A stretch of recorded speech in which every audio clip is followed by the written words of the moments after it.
on this week's episode of The Chris and Andre Show. Let's talk about technology. Yeah, so she is a very creative person and has been working on, she's got like an Etsy store and some stuff that she's been doing, but she specifically wants to build a new website for some t-shirt ideas that she has. And so I have been tasked with trying to figure out how to make that happen.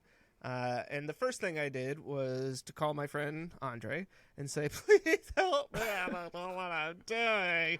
And you were like, dude, stop crying. I can't understand you. And once I did, you're like, look, this is not that hard. You want a static site. There are some different options that you have for that. These are a couple that I might recommend. And so right now we're still in kind of design phase, right? Going through Inkscape. Okay. And working on just kind of like general layout ideas for how she would like it kind of structured before I go in and start using Bootstrap and all of that stuff to actually build the HTML tables structure. I'm just kidding. I swear to God, just for Andre. I will grab you through. There will be no tables. You know what? I think little side. I'm going to create an HTML my own Bootstrap, but it's going to be 100% table based.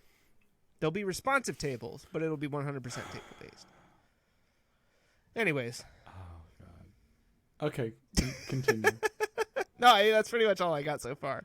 So the things that you recommended were Pelican, which is it's a All right. So let me step back. When you're building a website, you can build it in static HTML, and that means all the pages are not going to change unless you manually change everything.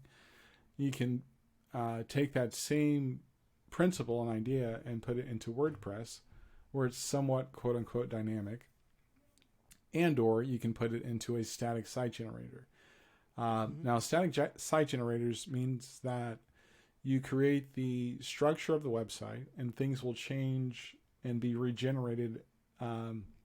Hence the word generator, as you see them fit, whether it be a blog post, whether that be a different page. And Pelican is one that's based on Python, which is my favorite language to write code in. Then my side chick is Java. So Pelican is based on Python. Hugo is based on a language that I've never really explored. It's another static site generator, but it's based on a language called Go. Okay. Now that Go is the one that Google was using for a lot of their mobile app stuff for a while, right? For Android. Go is they were using it for like a scripting language. Okay. Yeah. Gotcha. So, and not maybe they did do some mobile stuff. I don't really know. But I do know that was a scripting language. They were trying to replace some parts and some functionality of Java. Java or JavaScript? Or JavaScript, I apologize. That's okay. Hugo's not bad. I've done a couple sites recently with Hugo, and as a static site generator, it's pretty fast. It builds pretty quickly. But the reason I try to stay away from it is because I don't know Go, and I'm not trying to learn.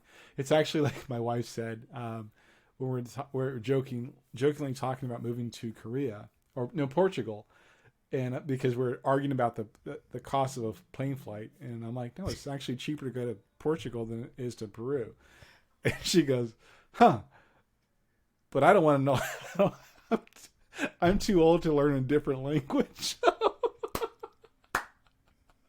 So her answer was basically like, I don't want to have to learn another language.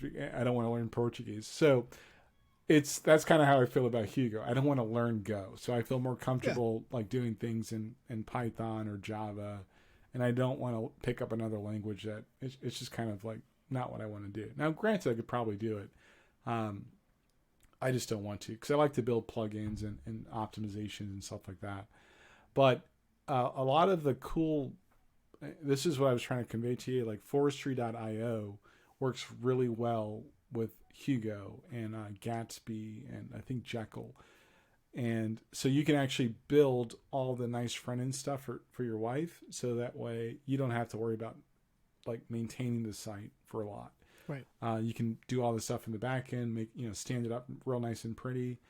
And then for her, she's basically, it's going to be a familiar interface like a SquareSpace or a Wix or a WordPress site where she can go in and add things and take things out.